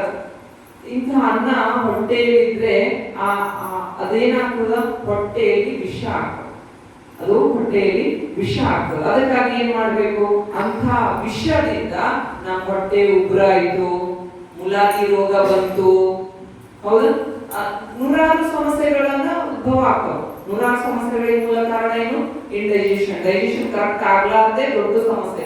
ಅದಕ್ಕಾಗಿ ನಾವು ಚೆನ್ನಾಗಿ ಏನು ಡೈಜೆಷನ್ ಆಗ್ಬೇಕು ಅಂದ್ರೆ ಊಟ ಸರಿಯಾಗಿ ಮಾಡ್ಬೇಕು, ಚೆನ್ನಾಗಿ ಮೆಲ್ದು ತಿನ್ಬೇಕು. ಇಲ್ಲಾಂದ್ರೆ ಅದು ಆಗಿಲ್ಲ ಅಂದ್ರೆ ಕೊನೆಗೆ ಏನ್ ಮಾಡ್ರಿ, ಎಲ್ಲಾ ಸಮಸ್ಯೆಗಳಿಗೆ ಪರಿಹಾರ ಏನಂದ್ರೆ ಮಜ್ಜಿಗೆ ಕುಡಿಬೇಕು. ಅವ್ರ ಮಜ್ಜಿಗೆ ಇದ್ದೇನೆ ಕೊನೆಗೆ ಊಟನೇ ಅನ್ಸಲ್ಲ. ಎಲ್ಲ ಊಟ ಮಾಡಿ ಕೊನೆಗೆ ಏನ್ ಮಾಡ್ತಾರ, ಅವ್ರು ಹಿಂಗ್ ಸುರಿತಾರ, ಇಲ್ಲೆಲ್ಲ ಕೆಳಗೆ ಮಜ್ಜಿಗೆ ಸೋರ್ತಾ ಇರ್ತಾರ, ಅಷ್ಟೊಂದು ಸುರಿತಾರ. ಅವ್ರು ಯಾಕೆ ಸುರಿತಾರ, ಆಹಾರ ಏನಾಗ್ತದ ಅಂದ್ರೆ ಲಿಪಿಡ್ ಅಂಶ ಅಂದ್ರೆ ನೀರಿನ ಅಂಶ ಹೆಚ್ಚಿದ್ರೆ ಇಲ್ಲಿ ನಮ್ಮಲ್ಲಿ ಹೊಟ್ಟೆಗೆ ಸಮಸ್ಯೆ ಆಗಲ್ಲ. ಅದಕ್ಕಾಗಿ ಏನ್ ಮಾಡ್ತಾರೆ, ಕೊನೆಯವರು ನೀರ್ ಮಾಡಿ ಮಜ್ಜಿಗೆ ಜೊತೆಗೆ ಆಹಾರ ನುಂಗು ಬಿಡ್ತಾರೆ, ಆಹಾರ ಕುಡಿತಾರ. ನೀರು ಮೆಲಿತಾರ, ಆಹಾರ ಕುಡಿತಾರ. ನಾವೇನ್ ಮಾಡ್ತೀವಿ, ನೀರು ಕುಡಿತೀವಿ, ಆಹಾರ ಮೆಲಿತೀವಿ. ಆರೋಗ್ಯವಾಗಿರ್ಬೇಕಾದ್ರೆ ಏನ್ ಮಾಡ್ಬೇಕು, ಆಹಾರ ಕುಡಿಬೇಕು, ನೀರು ಮೆಲಿಬೇಕು. ಅಂದ್ರೆ ಏನ್ರಿ, ಇದೊಂದು ವಿಚಿತ್ರ ಅಲ್ಲ. ಆಹಾರ ಕುಡಿಬೇಕು ಅಂದ್ರೆ ಅದು ಲಿಕ್ವಿಡ್ ಅಂತ, ಅಂದ್ರೆ ನೀರಿನ ಪದಾರ್ಥ ಹೆಚ್ಚಾಗಿರ್ಬೇಕಂತ. ಗಟ್ಟಿ ಪದಾರ್ಥವನ್ನ ನಾವೇನ್ ಮಾಡ್ಬೇಕು, ಹೆಚ್ಚು ಮೆಲ್ದಿ ಆದ್ರೂ ಸೇವನೆ ಮಾಡ್ತೀವಿ, ಇಲ್ಲ ಅಂದ್ರೆ ಈಗಾಗಲೇ ನಾವು ಲಿಕ್ವಿಡ್ ಮಾಡಿದ್ರೆ ತೆಳು ಮಾಡಿ ಆದ್ರೂ ಸೇವನೆ ಮಾಡ್ರಿ ಅಂತ ಆಹಾರ ಪದಾರ್ಥ. ಹೀಗಾದ್ರೆ ನಮ್ಗೆ ಯಾವ ಬೊಜ್ಜು ಬರಲ್ಲ. ನಾವು ಎಷ್ಟು ಎಕ್ಸರ್ಸೈಸ್ ಮಾಡ್ತೀವಿ, ಎಲ್ಲ ಮಾಡ್ತೀವಿ, ಆಹಾರ ಪದಾರ್ಥ ನಾವು ಸರಿಯಾಗಿ ಸೇವನೆ ಮಾಡಿಲ್ಲ ಅಂದ್ರೆ ಬೊಜ್ಜು ಖಂಡಿತ ಬುದ್ಧಿ, ಆಮೇಲೆ ಎಲ್ಲಾ ರೋಗಗಳು ಬಂದಿರುತ್ತವೆ. ಅದಕ್ಕಾಗಿ ಏನ್ ಮಾಡ್ರಿ, ಆಹಾರ ಎಷ್ಟಾಯ್ತು ಅಷ್ಟು ಲಿಕ್ವಿಡ್ ತಗೋಬೇಕು ಅಂತ. ಆಮೇಲೆ ತಗೋಲಿಕ್ಕಾಗಿ ರೊಟ್ಟಿ ಹೆಂಗ್ ಲಿಕ್ವಿಡ್ ಮಾಡ್ಲಿಕ್ಕೆ ಆಯ್ತದ್ರಿ? ರೊಟ್ಟಿ ಗಟ್ಟಿ ಇರ್ತದ, ಲಿಕ್ವಿಡ್ ಹೆಂಗ್ ಮಾಡ್ಬೇಕು? ಚೆನ್ನಾಗಿ ಅಲಸ್ಬೇಕು, ಮೆಲಿಬೇಕು. ಚೆನ್ನಾಗಿ ಮೆಲ್ದು ಏನ್ ಮಾಡ್ರಿ, ಮೆತ್ತಗೆ ಮಾಡಿ ಮುಂಗ್ರಿ. ನೀರೇನ್ ಮಾಡ್ಬೇಕು, ನೀರು ಮೆಲ್ದು ಕುಡಿಬೇಕು. ನೀರ್ ಹೆಂಗ್ ಮೆಲ್ದು ಕುಡಿತಾರ್ರಿ? ನೀರ್ ಹೆಂಗ್ ಮೆಲ್ದು ಕುಡಿತಾರ? ಹೌದು, ತೆಂಗಿ ಹಿಡಿದ್ರು ಅಂದ್ರೆ ಮುಗಿಯೋರಿಗೆ ಬಿಡದೇ ಇಲ್ಲ. ಹಂಗಕೊಂಡ್ರೆ ಹಂಗ ಯಾರು ನೀರು ಕುಡಿತಾರೋ ಹಂಗ ಕುಡಿದ್ರೆ ರೋಗ ಕಟ್ಟಿಟ್ಟ ಬುದ್ಧಿ, ದೇಹಕ್ಕೆ ಏನಾಗ್ತದ, ರೋಗ ಬರ್ತದ ಅಂತ. ಅದಕ್ಕಾಗಿ ನೀವು ರೋಗದಿಂದ ದೂರ ಇರ್ಬೇಕು ಅಂದ್ರೆ ನೀರು ಸ್ವಲ್ಪ ಕುಡಿದು ಮುಗಿಸ್ಬೇಕು. ಆಮೇಲೆ ಊಟ ಮಾಡಿದ ತಕ್ಷಣ ನೀರು ಎಂದು ಕುಡಿಬಾರ್ದು, ಅದು ಏನಾಗ್ತದ, ದೇಹಕ್ಕೆ ವಿಷವಾಗಿ ರೂಪುಗೊಳ್ಳುತ್ತದೆ. ಅದಕ್ಕಾಗಿ ಅಂತ ವಿಷ ನಾವೇ ಸಿದ್ಧಪಡಿಸ್ಕೊಳ್ಬೇಡ. ಕನಿಷ್ಠ ಅರ್ಧ ಗಂಟೆಯ ನಂತರ, 1 ಗಂಟೆ ನಂತರ ನೀರು ಕುಡಿಬೇಕು. ಕನಿಷ್ಠ ನಿಮ್ಗೆ ಸಮಸ್ಯೆ ಆದ್ರೆ ಅರ್ಧ ಗಂಟೆ ನಂತರ ಸ್ವಲ್ಪ ನೀರು ಕುಡಿಬೇಕು. ಈ ತರ ಮಾಡಿದ್ರೆ ನೀವು ಆರೋಗ್ಯವಂತರಾಗಿರ್ಲಿಕ್ಕೆ 100ಕ್ಕೆ 100% ಸಾಧ್ಯ. 100ಕ್ಕೆ 100% ಸಾಧ್ಯ. ನಮ್ಮ ಸಮಸ್ಯೆಗಳಿಗೆ ನಾವೇ ಆಹ್ವಾನ ಮಾಡ್ಕೊಳ್ತಾ ಇದ್ದೀವಿ. ಇದೇನು ನಮ್ಮ ಆಹಾರ ಸೇವನಾ ಪದ್ಧತಿ ವಿಷಮಯ ಆಗಿರುವುದರಿಂದ, ಇದ್ರ ಜೊತೆಗೆ ಆಹಾರನೂ ವಿಷಮಯ ಆಗಿದೆ. ನಾವು ಆಹಾರ ಏನೆಲ್ಲ ಸೇವನೆ ಮಾಡ್ತೇವೋ ಅದು ಪ್ರಸಾದವಾಗಿ ಸೇವನೆ ಮಾಡ್ಬೇಕು. ಆಹಾರ ಶರಣರೆಲ್ಲ ಆಹಾರ ಹೆಂಗ್ ಸೇವನೆ ಮಾಡ್ಯಾರ, ಅವ್ರು ಏನು ಒಂದು ಕಾಳು ಬಾಯಿ ಒಳಗೆ ಹಾಕಬೇಕು ಅಂದ್ರೆ ಮೊದಲು ದೇವರಿಗೆ ಮೀಸಲು ಮಾಡ್ಯಾರ, ದೇವರಿಗೆ ನೈವೇದ್ಯ ತೋರಿನೇ ಅವರು ಸ್ವೀಕಾರ ಮಾಡ್ಯಾರ. ಇನ್ನು ಎಷ್ಟೊಂದು ಜನ ಶರಣರು ಅದಾರ, ಈಗ ಹಿಂದಿನ ಜನ ಮಾಡ್ತಾರೆ, ಹಂಗ್ ಮಾಡ್ತಾರೆ, ಅವ್ರು ಮಾಡ್ತಾರೆ, ಕೆಲವರು ಅದಾರ ದೇವರಿಗೆ ಮೀಸಲು ಇಲ್ಲದೇನೆ ಅವರು ಬಾಯಿಗೆ ಕಾಳನ್ನು ಹಾಕಲ್ಲ, ಎಲ್ಲ ದೇವರಿಗೆ ಕೊಡ್ತಾರೆ. ಈ ಪ್ರಸಾದಿ ಭಾವನೆ ಇದ್ದಾಗ ನಾವು ವಿಷಕಾರಿ ಪದಾರ್ಥವನ್ನ ಸೇವನೆ ಮಾಡುವುದೇ ಇಲ್ಲ. ನಾವೇನ್ ಮಾಡ್ತೀವಿ, ನಾವು ನಿಯಂತ್ರಣ ಮಾಡ್ಕೊಳ್ತೀವಿ. ಅದಕ್ಕಾಗಿ ಏನ್ ಮಾಡ್ರಿ, ನೀವು ಯಾವಾಗ ಊಟ ಮಾಡ್ತೀರೋ, ಏನು ಊಟ ಮಾಡ್ತೀರೋ ದೇವರಿಗೆ ತೋರಿಸ್ಬೇಕು, ದೇವರಿಗೆ ಮೀಸಲು ಅಂತ ಇಡಬೇಕು. ನಿಮ್ ಭಾವನೆ ಮೂಲಕ ದೇವ್ರ ಬಂದು ತಿಂದನ್ರಿ, ಒಳ್ಳೂರು ಕೊಡಗೂಸು ತಿನ್ಸೇನ, ಹೌದಲ್ಲ? ರಾಮಕೃಷ್ಣ ಪರಮಹಂಸರು ದೇವಿಗೆ ಆರಾಧನೆ ಮಾಡುವಾಗ ಏನ್ ಮಾಡ್ಯಾರ, ದೇವಿಗೆ ಆಹಾರ ತಿನ್ಸ್ಯಾರ. ಶಬರಿ ಮಾತೆ ರಾಮನಿಗೆ ಹಣ್ಣುಗಳನ್ನ ತಿನ್ಸ್ಯಾರ. ಅದು ಏನ್ ಬೇಕು, ಭಾವ ಬೇಕು. ಅದಕ್ಕಾಗಿ ನಾವೇನ್ ಮಾಡ್ಬೇಕು, ದೇವರು ಬಂದು ತಿಂತಾನೋ ಬಿಡ್ತಾನೋ ಸೆಕೆಂಡ್ರಿ, ಆದ್ರೆ ನಮ್ಮ ಭಾವನೆಯ ಮೂಲಕ ಏನ್ ಮಾಡ್ರಿ, ದೇವರಿಗೆ ಅರ್ಪಿಸಿರಿ. ಅದು ಆಧ್ಯಾತ್ಮಿಕ ಸಾಧನೆಗೆ ದಾರಿ ಆಗದೆ ಆಗ್ತದೋ ಬಿಡ್ತದೋ ಸೆಕೆಂಡ್ರಿ. ಆಮೇಲೆ ನಮ್ಗೆ ಏನ್ ಬೇಕಾಗ್ಯದ, ನಮ್ಮ ಭಾವನೆ ಶುದ್ಧವಾಗಿದ್ದಾಗ ನಾವು ಶುದ್ಧ ಆಹಾರ ಸೇವನೆ ಮಾಡ್ತಾ ಇದೀವಿ, ಇದರಿಂದ ನಾವು ಶುದ್ಧರಾಗ್ತಾ ಇದೀವಿ. ದೇವರಿಗೆ ಮೀಸಲಿಟ್ಟಂತ ಪ್ರಸಾದವನ್ನು ಸೇವನೆ ಮಾಡಿ ಏನಾಗ್ತಾ ಇದೀವಿ, ನಾವು ಶುದ್ಧರಾಗ್ತಾ ಇದೀವಿ. ಅದಕ್ಕಾಗಿ ನಮ್ಮ ಶುದ್ಧೀಕರಣಕ್ಕಾಗಿ ಏನ್ ಮಾಡ್ಬೇಕಾಗಿದೆ, ಎಲ್ಲ ಆಹಾರ ಪದಾರ್ಥಗಳನ್ನ ಪ್ರಸಾದ ಮಾಡ್ಬೇಕಾಗಿದೆ, ಪ್ರಸಾದ ಮಾಡಿ ನಾವು ಸೇವಿಸಬೇಕಾಗಿದೆ. ಇಲ್ಲರಿ ಪಾನಿಪುರಿ ತಿನ್ನಕ್ ಹೋದ್ರೆ ಪ್ರಸಾದ ಮಾಡ್ಲಿಕ್ಕೆ ಬರ್ತದೆ, ಪಾನಿಪುರಿ ತಿನ್ಲಿಕ್ಕೆ ಹೋದ್ರೆ ಪ್ರಸಾದ ಮಾಡ್ಲಿಕ್ಕೆ ಬರ್ತದ ಇಲ್ಲ. ಆ ಪಾನಿಪುರಿ ನೋಡಿದ್ರೆ ಅವ್ರು ಇನ್ನ ಕೊಡೋದ್ರಲ್ಲಿ ಇರ್ತಾರ, ಕಸ್ಕೊಂಡು ತಿನ್ನೋರದ, ಅಷ್ಟೊಂದು ಅದ್ರೊಳಗೆ ಹುಚ್ಚಾಗ್ಬಿಟ್ಟ. ಅದಕ್ಕಾಗಿಯೇ ನೂರಾರು ರೋಗಗಳಿಗೆ ತುತ್ತಾಗ್ತಾ ಇದ್ದಾರೆ. ನೀವು ನೋಡ್ರಿ, ಅವ್ರ ಪಕ್ಕಕ್ಕ ಎಂತ ನೀರ್ ಇರ್ತದ, ಅವ್ರ ಎಂತ ಶುದ್ಧ ಕೈಯಿಂದ ನಿಮ್ಗ ಸರ್ವ್ ಮಾಡ್ತಾರ, ಕೊಡ್ತಾರ, ಅದ್ರ ಬಹಳ ಟೇಸ್ಟ್ ಅದ. ನಮ್ಗೆ ಗೊತ್ತದ ಎಷ್ಟು ಹೊಲಸನ ನೀರ್ನಾಗ ಮಾಡ್ಯಾರ, ಮತ್ತ ಅದು ಹೆಂಗ ನಾಲಿ ಪಕ್ಕಕ್ಕೆ ನಿಂತಿರ್ಬೇಕ ಬಂಡಿ, ಬಹಳ ಟೇಸ್ಟ್ ಬಂದಿರ.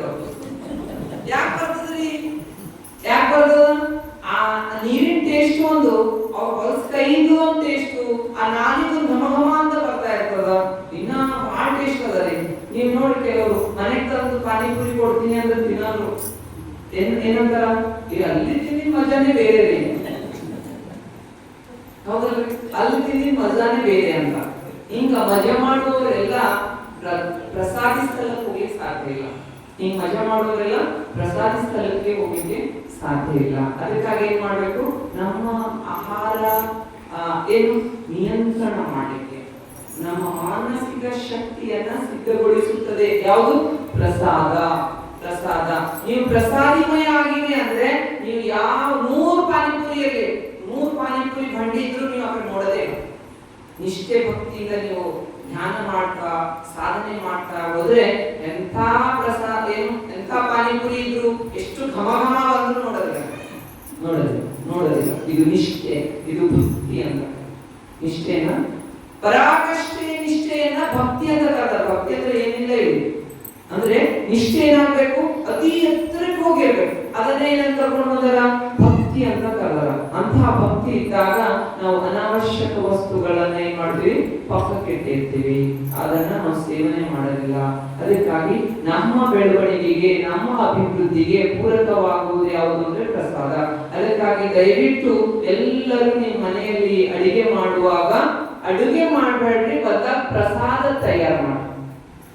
ಅಡುಗೆ ಮಾಡಬೇಡ್ರಿ, ಬದಲಾಗಿ ಏನ್ ಮಾಡ್ರಿ, ಪ್ರಸಾದ ತಯಾರು ಮಾಡಿ. ಪ್ರಸಾದ ಅಂದ್ರೆ ಏನಾಯ್ತು ಅಂದ್ರೆ ನಮ್ಮ ಚಿತ್ತ ಶುದ್ಧವಾಗಿದ್ದು ಭಾವ ಶುದ್ಧವಾಗಿದ್ದು ಏನ್ ಮಾಡ್ತಾ ಇದೀವಿ, ನಾವು ಅಡುಗೆ ತಯಾರು ಮಾಡ್ತಾ ಇದ್ದೀವಿ. ಅಂತ ಅಡುಗೆ ನೀವು ಯಾರಿಗೆ ಕೊಡ್ತೀರೋ ಅವರ ಚರಿತ್ರೆ ಅದ್ಭುತವಾಗಿ ರೂಪುಗೊಳ್ಳುತ್ತದೆ. ಅವ್ರ ಚರಿತ್ರೆ ಹೆಂಗಾಗ್ತದ, ಅದ್ಭುತವಾಗಿ ರೂಪುಗೊಳ್ಳುತ್ತದೆ. ಅದಕ್ಕಾಗಿ ಏನಿರ್ಬೇಕು, ಭಾವಶುದ್ಧವಾಗಿರ್ಬೇಕು. ಒಂದ್ಸಾರಿ ಶಿವಾಜಿ ಮಹಾರಾಜರು ಅಂದ್ರೆ ನಾವು ಭಾರತ ದೇಶದಲ್ಲಿ ಮಹಾನ್ ವೀರರಲ್ಲಿ ಅವರೊಬ್ರು ಶಿವಾಜಿ ಮಹಾರಾಜರು. ಒಂದ್ಸಾರಿ ಯುದ್ಧ, ಪಕ್ಕದ ರಾಜ್ಯದವರು ಯುದ್ಧಕ್ಕೆ ಬಂದಿರ್ತಾರ. ಯುದ್ಧಕ್ಕೆ ಬಂದಾಗ ಇವ್ರ ಮನ್ಸು ಯುದ್ಧ ಮಾಡ್ಬೇಕೇ ಅನ್ನಲ್ಲ. ಯಾಕನ್ನಲ್ಲ ಅಂತ ಗೊತ್ತಾಗಿಲ್ಲ. ಆಮೇಲೆ ಜಿಜಾಮಾತ ಅಂದ್ರೆ ಅತಿ ಭಕ್ತಿಯಿಂದ ಮಗುವನ್ನ ಬೆಳೆಸಿದಂತ ತಾಯಿ, ಆದರ್ಶಮಯಿ ತಾಯಿ ಯಾರಂದ್ರೆ ಜಿಜಾಮಾತ. ಆ ಜಿಜಾಮಾತ ಏನು ದೇವಿಯನ್ನ ಆರಾಧಿಸ್ತಾರೆ. ಶಕ್ತಿ ಆರಾಧಕರು ದೇವಿಯನ್ನ ಆರಾಧಿಸ್ತಾ ಇರ್ತಾರೆ. ಆವಾಗ ಅವರಿಗೆ ಜ್ಞಾನೋದಯ ಆಗ್ತದೆ. ಯಾಕ ಶಿವಾಜಿ ಮಹಾರಾಜ ಯುದ್ಧಕ್ಕೆ ಹಿಂಜರಿತಾ ಇದ್ದಾನೆ ಅಂದ್ರೆ ಒಂದು ಸಾರಿ ಶಿವಾಜಿ ಮಹಾರಾಜ ಚಿಕ್ಕಂದಿರುವಾಗ ಜಿಜಾಮಾತ ದೇವಸ್ಥಾನಕ್ಕೆ ಹೋಗಿರ್ತಾರ. ದೇವಸ್ಥಾನಕ್ಕೆ ಹೋದಾಗ ಈ ಶಿವಾಜಿ ಮಹಾರಾಜ ಬಹಳ ಅಳ್ತಾ ಇರುವಾಗ ಏನ್ ಮಾಡ್ತಾಳ, ಆ ಮಗು ಮಗುವನ್ನ ನೋಡ್ಕೊಳ್ಳಿಕ್ಕೆ ಇದ್ದ ಸೇವಕಿ ಏನ್ ಮಾಡ್ತಾಳೆ, ತನ್ನ ಎದೆ ಹಾಲನ್ನ ಶಿವಾಜಿ ಮಹಾರಾಜ ಕೊಡಿಸ್ತಾಳೆ. ಅದು ಹೆಂಗೆ ಕೊಡಿಸ್ತಾಳ ಅಂದ್ರೆ ಆ ಹಾಲು ಕೊಡುವಾಗ ಅವಳು ಭಯದಿಂದ ಕೊಡ್ತಾಳ. ನಾನು ಹಾಲು ಕೊಡಿಸಿದ್ರೆ ಜಿಜಾಮಾತ ಏನಂತಾಳೋ,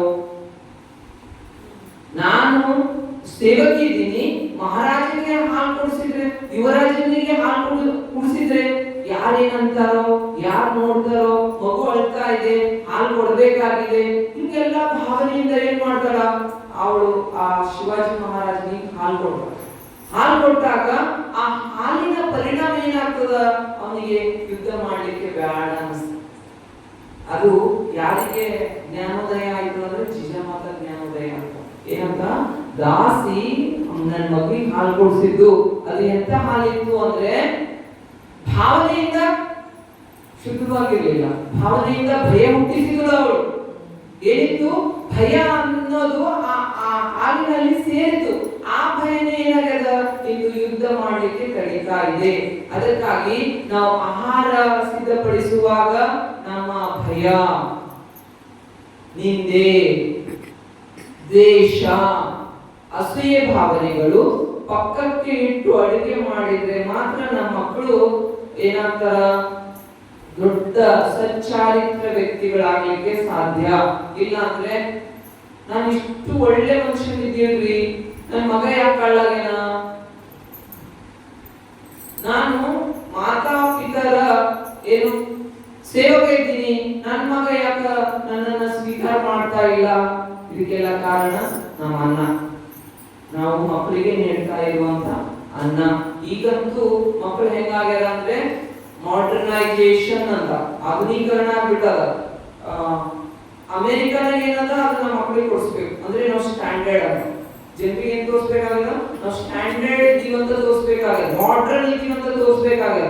ಹಂಗ ಮಾಡ್ರನ್ ಅನ್ನೋದ್ರಾಗ ನಮ್ಮ ಜೀವನ ಏನಾಗ್ಬಿಟ್ಟದ ಅಂದ್ರೆ ಏನಾಗ್ಯದ ಗೊತ್ತಿಲ್ಲ, ಯಾರಿಗೂ ಗೊತ್ತಿಲ್ಲ. ಏನಾಗ್ತಾ ಇದೆ ಗೊತ್ತಾಗ್ತಾ ಇಲ್ಲ, ಏನಾಗುತ್ತೋ ಗೊತ್ತಾಗ್ತಾ ಇಲ್ಲ. ನನ್ನ ಮಗ ಹಿಂಗನ್ನು ಮಾಡ್ತಾರ್ರಿ, ನನ್ನ ಮಗ ಭಾಳ ಜೀವ ಮಾಡ್ತಿದ್ರಿ, ಮಾಡಲ್ಲ. ನನ್ನ ಮಗು ಭಾಳ ಜೀವ ಮಾಡ್ತಿದ್ರಿ, ಮಾಡಲ್ಲ ಈಗ. ಯಾಕೆ? ವಿಕಾರಿ ರೂಪಗಳು ಸೇರೋಗಿವೆ. ನಮ್ಮ ಜೀವನ ಶೈಲಿ ಹೆಂಗಾಗ್ಬಿಟ್ಟದಂದ್ರೆ ವಿಕಾರಿಮಯ ಆಗಿದೆ. ಅದಕ್ಕಾಗಿ ನಾವು ಏನ್ ಮಾಡ್ಬೇಕಾಗದ, ಪ್ರಸಾದಿಮಯ ಮಾಡ್ಬೇಕು. ಈಗ ಆ ಮಕ್ಕಳು ಹೆಂಗದ ಈಗ ಬಸವಣ್ಣ ಹೇಳ್ಯಾರ ನೋಡು, ಏನಂತ ಹೇಳ್ಯಾರ? ಇವನಾರವ ಇವನಾರವ ಇವನಾರವ ಎಂದೆನಿಸದಿರಯ್ಯ. ನಮ್ಮ ಮಕ್ಕಳು ಹೆಂಗಲತ್ತಾರ? ಎಂದೆನಿಸಯ್ಯ ಆಗತ್ತಾರ. ಈಗ ಹೆಂಗಲತ್ತಾರ? ಈಗ ಯಾರಂತಾರ ಅವರು ಸಮಾಜದಲ್ಲಿ ಬರುವ ಎಲ್ಲ ಸರ್ವ ಜನರಲ್ಲಿ ಯಾವುದೇ ಜಾತಿ ಭೇದ ಭಾವ ಇಲ್ಲದೆ ಇವನಾರವ ಇವನಾರವ ಅಂದ್ರೆ ಇವನಮ್ಮವ ಇವನಮ್ಮವ ಅಂತ ಸ್ವೀಕಾರ ಮಾಡ್ಯಾರ. ಆದ್ರೆ ನಮ್ಮ ಮಕ್ಕಳು ಅಪ್ಪ ಅಮ್ಮನನ್ನೇ ಇಂದು ನಮ್ಮವರು ಅಂತ ಸ್ವೀಕಾರ ಮಾಡದ ಸ್ಥಿತಿಗೆ ಮಕ್ಕಳು ಬಂದ್ಬಿಟ್ಟಾರೆ. ಎಲ್ಲಿ ವೃದ್ಧಾಶ್ರಮ ಸೇರಿಸುವುದು, ಅವರು ಪರಿಕಲ್ಪನೆ ಹೆಂಗಾಗ್ಬಿಟ್ಟದ ಅಂದ್ರೆ ವೃದ್ಧಾಶ್ರಮಕ್ಕೆ ಸೇರಿಸುವ ಪರಿಕಲ್ಪನೆ ಆಗಲ್ಲ.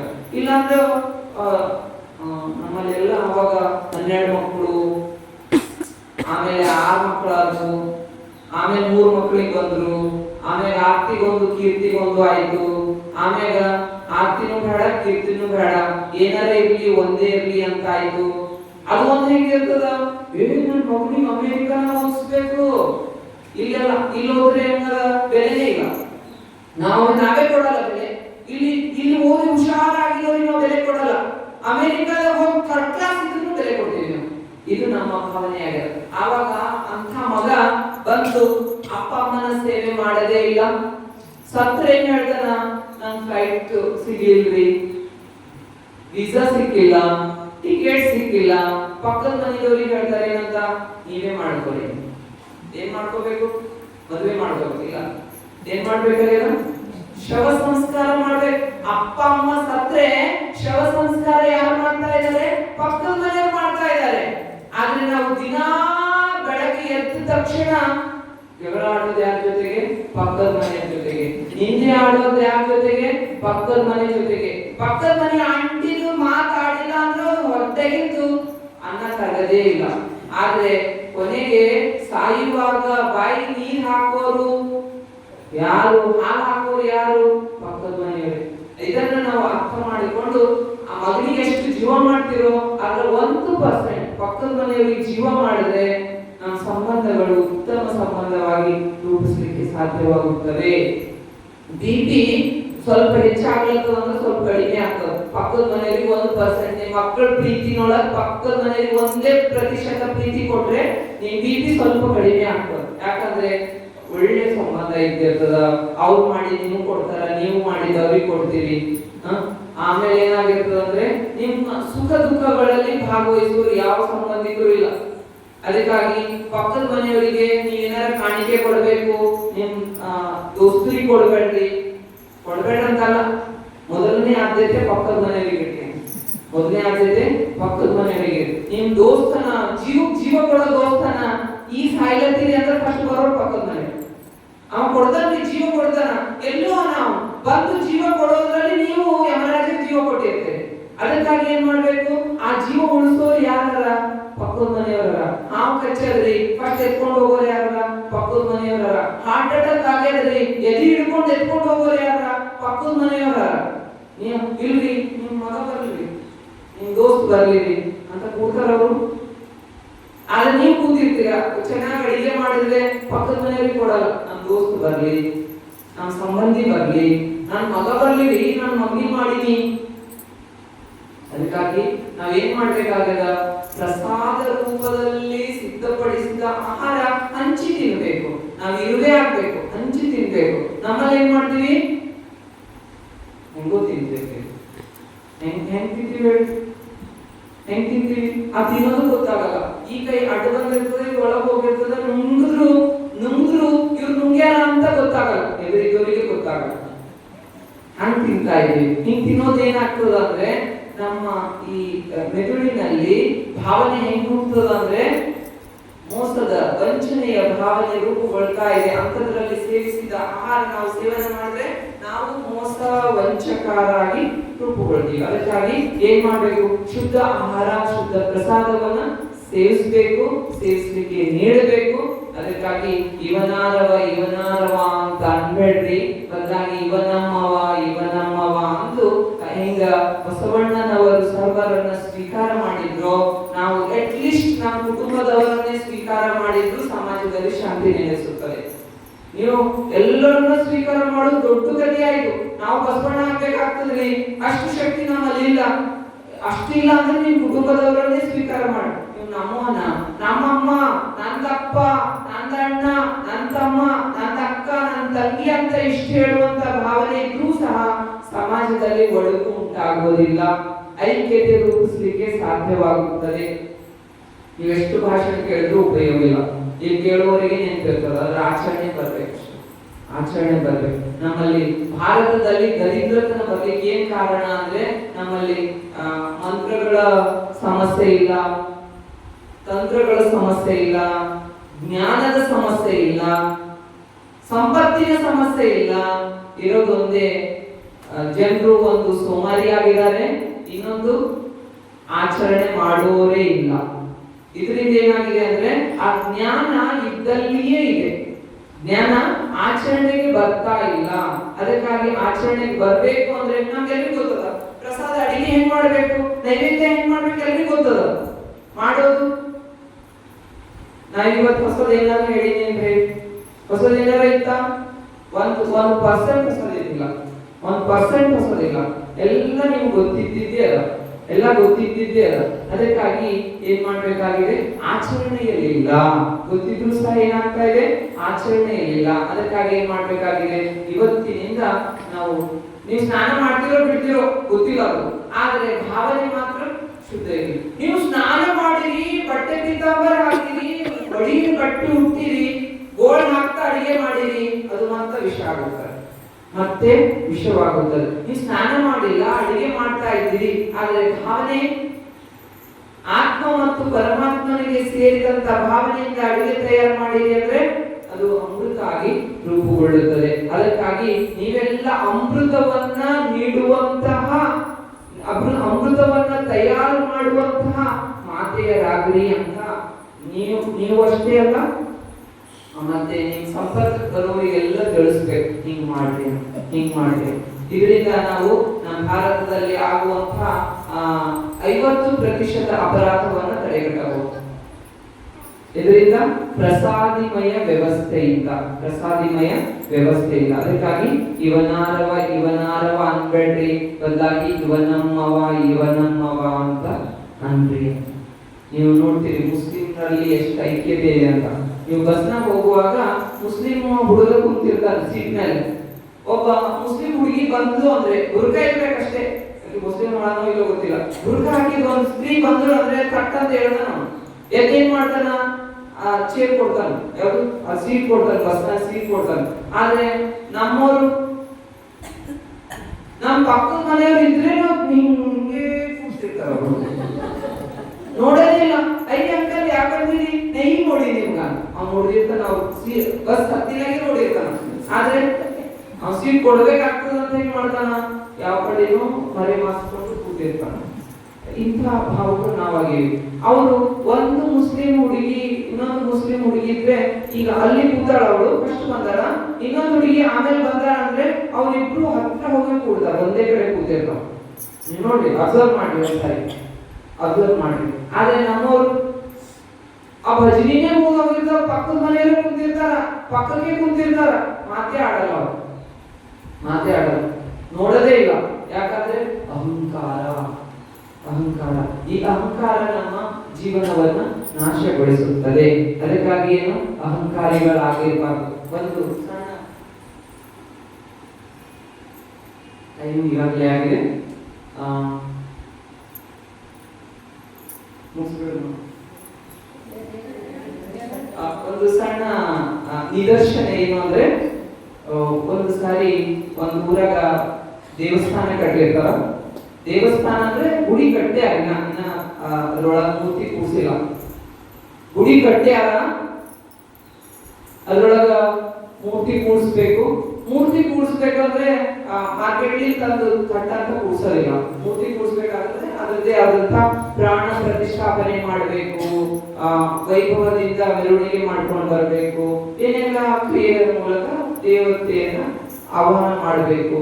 ಇದೆಲ್ಲ ಪ್ರಕ್ರಿಯೆ ಇರ್ತದೆ. ಏನ್ ಮಾಡ್ತಾರ ಅಂದ್ರೆ, ಆ ದೇವಾಲಯದಲ್ಲಿ ಮೂರ್ತಿ ಕೂರಿಸ್ಬೇಕಂತ ಊರಿನ ಜನ ಎಲ್ಲ ನಿರ್ಧಾರ ಮಾಡಿ ಒಂದು ಮೂರ್ತಿ ತಂದು ಊರು ಅಕ್ಸಿ ಒಳಗೆ ನಿಲ್ಲಿಸ್ತಾರ, ಅಲ್ಲೇ ಇಳಿಸ್ತಾರ.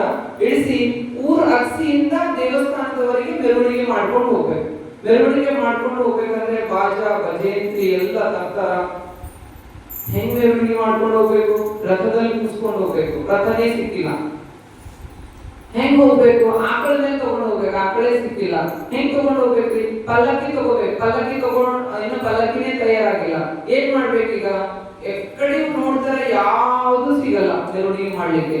ಕೊನೆಗೊಂದು ಅಲ್ಲಿಂದ ಕತ್ತೆ ಹೋಗ್ತಾ ಇತ್ತು, ಒಂದು ಕತ್ತೆ ಹೋಗ್ತಾ ಇತ್ತು. ಏನ್ ಮಾಡ್ತಾರ? ಈ ಕತ್ತೆ ತಗೊಂಡು ಹೋದ್ರೆ ಹೆಂಗ ಅಂತ ಕತ್ತೆ ತಗೊಂಡು ಏನ್ ಮಾಡ್ತಾರ?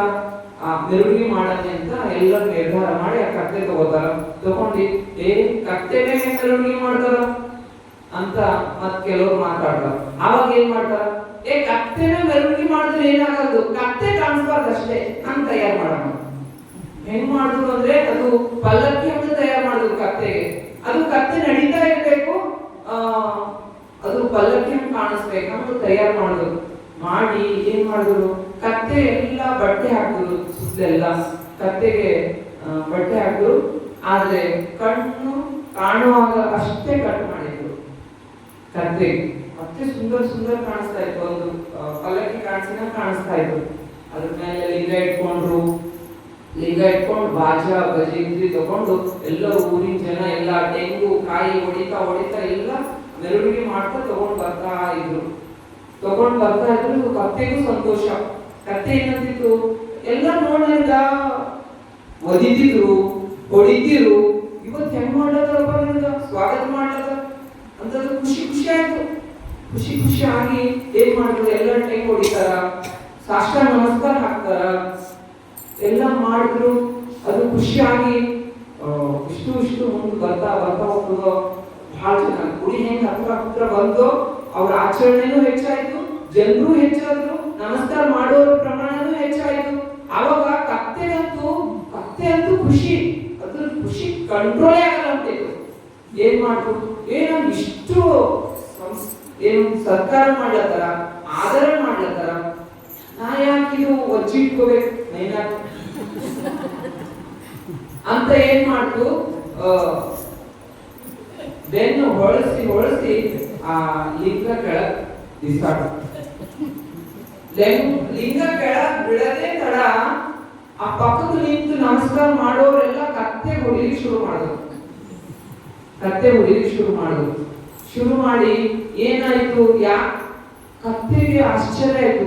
ಇಷ್ಟೊತ್ತು ನಾನು ಸಾಷ್ಟಾಂಗ ನಮಸ್ಕಾರ ಹಾಕ್ಲತ್ತಿರು, ತೆಂಗು ಹೊಡಿಲತ್ತಿರು, ನೈವೇದ್ಯ ತಗೋಲತ್ತಿರು, ಈಗ ನಾನು ಹೊಡಿಲಿಕ್ಕೆ ಶುರು ಮಾಡ್ಯಾರ. ಅದಕ್ಕೆ ಆಶ್ಚರ್ಯ ಆಗಿದ್ದಾಗ ಒಬ್ರು ಬಂದು ಏನ್ ಹೇಳ್ತಾನ? ಅದ ಕತ್ತೆಗೆ ಏನ್ ಹೇಳ್ತಾನ ಅಂದ್ರೆ, ಕತ್ತೆ ನಿನಗೆ ಅಲ್ಲದು ನೈವೇದ್ಯ, ಸಾಷ್ಟಾಂಗ ನಿನಗಲ್ಲದು, ತೆಂಗು ಕಾಯಿ ಕರ್ಪೂರ ನಿನಗಲ್ಲದು, ನಿನ್ನ ಮೇಲೆ ಇರುವಂತ ಲಿಂಗಕ್ಕೆ ಇದೆ. ಅದೆಲ್ಲ ಯಾರಿಗಿದೆ? ಲಿಂಗಕ್ಕೆ ಇದೆ. ನಿನಗೇನಾಯ್ತು? ಅಹಂಕಾರ ಬಂದು ಲಿಂಗ ತೆಗೆದು ಹಾಕಿದೀನಿ. ಅಹಂಕಾರ ಬಂದು ಏನ್ ಮಾಡಿದಿ? ಲಿಂಗ ತೆಗೆದು ಹಾಕಿದಿ. ಲಿಂಗ ತೆಗೆದ ನಂತರ ಏನದ ಪನಿಷ್ಮೆಂಟ್ ಇದೆಯಾ?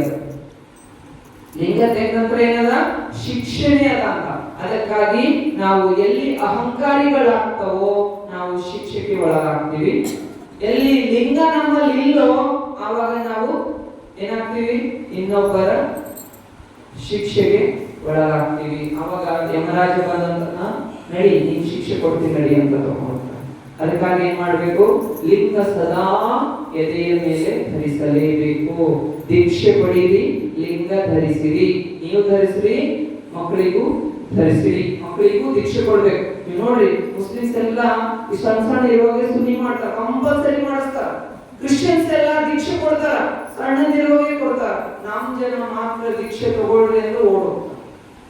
ದೀಕ್ಷೆ ರೀ ಸಂಪ್ರದಾಯ, ಅವರಿಗೆ ಸಂಪ್ರದಾಯ, ನಮ್ಗೆ ಮಾತ್ರ ಸಂಪ್ರದಾಯ. ಆದ್ರೆ ನಾವು ನಮ್ಮ ಧರ್ಮದಲ್ಲಿ ನಿಷ್ಠರಾಗಬೇಕು. ಆವಾಗ ಮಾತ್ರ ಏನಾಗುತ್ತೆ.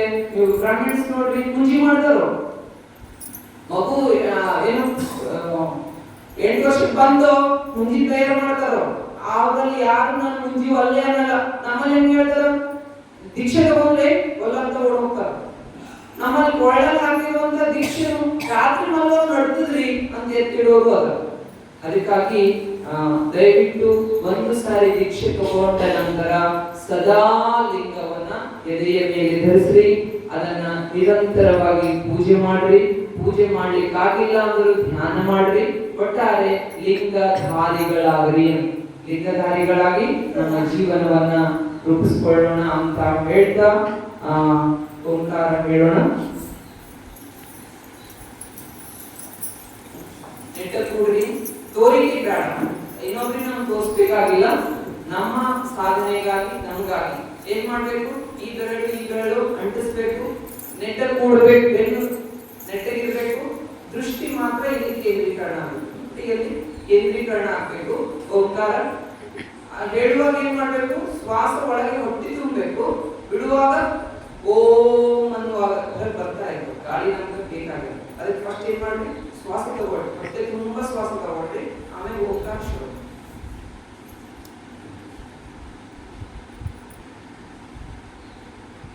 ಹೊಟ್ಟೆ ತುಂಬಾ ಗಾಳಿ ತುಂಬಿಕೊಳ್ರಿ. ಈಗ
शांति शांति शांति।